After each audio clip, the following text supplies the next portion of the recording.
Hi అండి, నేను మీ మాధవిని. ఈరోజు నేను మీకు కమ్మటి దోసకాయ పచ్చడి చేసి చూపిస్తాను. నోటికి పుల్ల పుల్లగా, కారం కారంగా భలే ఉంటుంది టేస్ట్. వేడి వేడి అన్నంలో నెయ్యి వేసుకొని తిన్నా బాగుంటుంది, పెరుగన్నంలోకి బాగుంటుంది, ఏమైనా టిఫిన్స్లోకైనా తినొచ్చు. తప్పకుండా మీరు కూడా ఇంట్లో ట్రై చేయండి. మీ ఫ్యామిలీలో అందరికీ బాగా నచ్చుతుంది. ఎలా చేయాలో చూపిస్తాను రండి.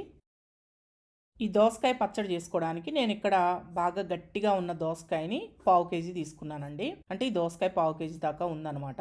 ఇలా తీసుకున్న దోసకాయకి పైన తొక్క మొత్తం తీసేసి నేను లోపల విత్తనాలు కూడా తీసి ఇక్కడ చూపించినట్లు ముక్కలుగా కట్ చేసి పెట్టుకున్నాను. మీరు కావాలంటే విత్తనాలతో సహా వేసుకోవచ్చండి. నేను విత్తనాలు తీసేసాను. కానీ దోసకాయ గట్టిగా ఉన్నది తీసుకోండి, అప్పుడే పచ్చడి బాగుంటుంది టేస్ట్. ఇలా ముక్కలు కట్ చేసి పక్కన పెట్టుకోండి. అలాగే ఇలా మీడియం సైజులో ఉన్నవి 2 బాగా పండిన టమాటాలను కూడా తీసి ముక్కలుగా కట్ చేసి పక్కన పెట్టుకోండి. ఇప్పుడు ప్యాన్లోకి 1 టీ స్పూన్ దాకా ఆయిల్ వేసుకొని, ఈ ఆయిల్లో 1 టీ స్పూన్ ఆవాలు, 1/2 టీ స్పూన్ జీలకర్ర, 1/2 టీ స్పూన్ మెంతులు, 1.5 టీ స్పూన్ దాకా ధనియాలు వేసుకొని దీంట్లోనే 10 లేదా 12 దాకా ఎండుమిర్చిని ఇలా తుంచుకొని వేసుకోండి.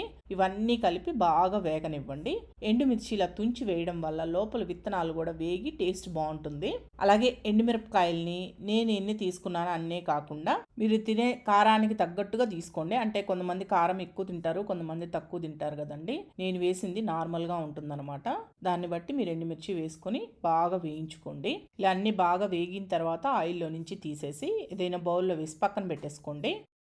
ఇప్పుడు మళ్ళీ ఇదే ప్యాన్లోకి మరొక టేబుల్ స్పూన్ దాకా ఆయిల్ వేసుకొని, ఈ ఆయిల్లో మనం ముందుగా కట్ చేసి పెట్టుకున్న టమాటా ముక్కలు వేసుకొని దీంట్లోనే కొద్దిగా చింతపండు వేసుకోండి. మీడియం సైజు ఉసిరికాయ సైజు అంత వేసుకుంటే సరిపోతుంది. చింతపండు మరీ ఎక్కువ వేసుకోవద్దు. మనకి ఆల్రెడీ టమాటాలు పులుపు ఉంటాయి, దోసకాయ కూడా కొద్దిగా పులుపు ఉంటుంది కాబట్టి చింతపండు కొంచెం వేసుకోండి. దీంట్లోనే 1 టీ స్పూన్ ఉప్పు, 1/2 టీ స్పూన్ పసుపు కూడా వేసుకొని ఒకసారి బాగా కలిపేసి ఫ్లేమ్ని లో ఫ్లేమ్లో పెట్టి మూత పెట్టి మగ్గించేయండి. టమాటా ముక్కలు మెత్తగా అయ్యేంత వరకు మగ్గిపోవాలి. అలా వచ్చేంత వరకు మగ్గనివ్వండి. ఇప్పుడు చూడండి, మూత తీసి చూపిస్తున్నాను. టమాటా ముక్కలు ఈ విధంగా మగ్గాలి. మెత్తగా మగ్గిపోయి లైట్గా ఆయిల్ సపరేట్ అయ్యింది కదా, ఇలా వచ్చేంత వరకు మగ్గించేసుకొని స్టవ్ ఆఫ్ చేసుకోండి. ఇది కొద్దిగా ఆరిన తర్వాత మనం గ్రైండ్ చేసుకుందాము. ఇలా స్టవ్ ఆఫ్ చేసిన తర్వాత మనం ముందుగా కట్ చేసుకున్న దోసకాయ ముక్కలను కూడా ఈ టమాటా ముక్కల్లో వేసి ఒకసారి కలిపి అలా ఉంచేయండి. మీరు కావాలంటే పచ్చివి డైరెక్ట్గా అలా అయినా గ్రైండ్ చేసుకోవచ్చు, లేదా ఇలా టమాటా ముక్కల్లో కలిపేశారనుకోండి లైట్గా మగ్గినట్లుండి అదొక టేస్ట్ వస్తుందన్నమాట.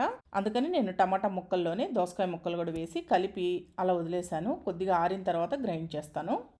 ఇప్పుడు ఇలా మిక్సీ జార్ తీసుకొని దీంట్లో మనం ముందుగా వేయించుకున్న ఎండుమిర్చి, ధనియాలు వీటిలన్నింటినీ వేసుకొని మెత్తటి పొడిలాగా గ్రైండ్ చేసుకోండి. మీరు కావాలి అంటే రోట్లో అయినా దంచుకోవచ్చు. నేను మిక్సీలో వేసి చూపిస్తున్నాను. ఈ విధంగా మెత్తగా గ్రైండ్ చేసుకోవాలి.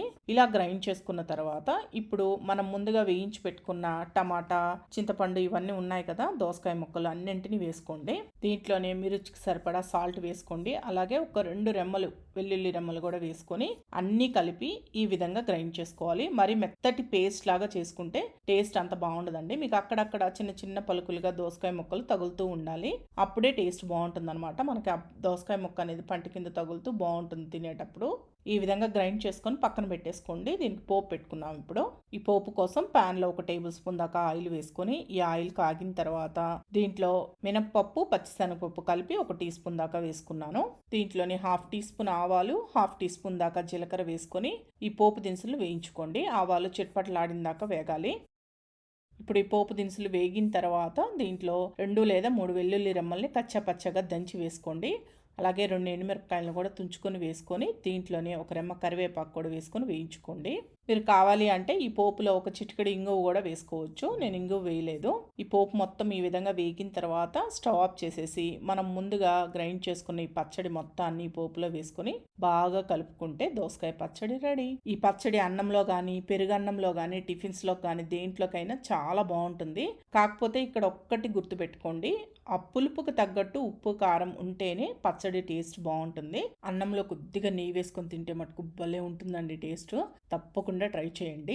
ఈ వీడియో మీకు నచ్చింది అనుకుంటున్నాను. నచ్చితే మన షెఫ్ ఛానల్ని సబ్స్క్రైబ్ చేసుకోండి, లైక్ చేయండి, షేర్ చేయండి, కామెంట్ చేయండి.